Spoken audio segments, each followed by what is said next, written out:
Industri pertahanan Turki saat ini sedang dalam tren positif, mencatat perkembangan pesat yang menarik perhatian global. Beragam produk alutsista canggih seperti drone Bayraktar, rudal Atmaca, dan sistem pertahanan lainnya semakin memperkuat posisi Turki di pasar internasional. Tak hanya menawarkan teknologi unggulan, Turki juga membuka peluang kerjasama melalui transfer teknologi. Hal ini menjadikannya mitra potensial bagi banyak negara, termasuk juga Indonesia yang aktif membangun kekuatan pertahanan dengan pendekatan strategis kepada Ankara.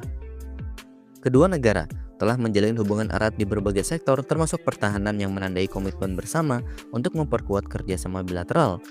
Indonesia melihat Turki sebagai mitra strategis dalam upaya modernisasi alutsista. Kedekatan ini tercermin dari sejumlah proyek bersama seperti pengembangan kapal perang dan rencana produksi drone.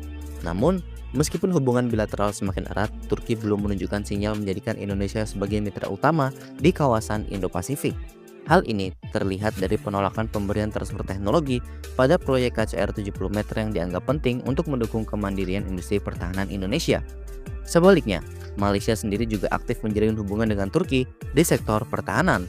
Negeri jiran ini telah mengadakan sejumlah transaksi besar seperti akuisisi drone Anka dan kapal perang berbasis desain dari Turki. Langkah Malaysia ini juga menunjukkan persaingan antar negara di kawasan untuk mendapatkan perhatian Ankara. Dengan nilai transaksi yang besar, Malaysia terlihat lebih unggul dalam mendekati Turki. Persaingan untuk menjadi mitra utama Turki di kawasan Indo-Pasifik tidaklah mudah. Turki cenderung memilih mitra yang dapat memberikan keuntungan strategis maupun ekonomi.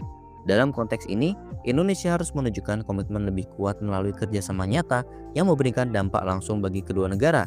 Selain itu, Indonesia juga perlu meningkatkan daya tawarnya dengan menawarkan potensi pasar yang besar, sumber daya yang kompetitif, dan kerjasama strategis yang saling menguntungkan di sektor lain seperti teknologi sipil dan juga energi. Langkah lain yang bisa diambil Indonesia adalah memperluas kerjasama teknologi pertahanan dengan negara-negara lain untuk mengurangi ketergantungan pada Turki. Dengan membangun diversifikasi mitra strategis, Indonesia dapat menciptakan posisi tawar yang lebih baik dalam setiap negosiasi. Selain itu, pengembangan industri pertahanan dalam negeri melalui program transfer teknologi dari berbagai sumber juga harus menjadi prioritas. Kedekatan Indonesia dengan Turki telah membuka banyak peluang, tapi persaingan dengan negara lain seperti Malaysia menuntut upaya yang lebih. Indonesia harus mampu membangun strategi komprehensif untuk menjadi mitra utama Turki di kawasan Indo-Pasifik. Dengan memperkuat kerjasama yang saling menguntungkan, menunjukkan komitmen jangka panjang, dan meningkatkan daya tawar, Indonesia dapat memperkuat posisinya di mata Turki, sekaligus memperkuat industri pertahanan dalam negeri. Nah, bagaimana menurut kalian mengenai hal ini? Sampaikan saja komentar kalian di bawah.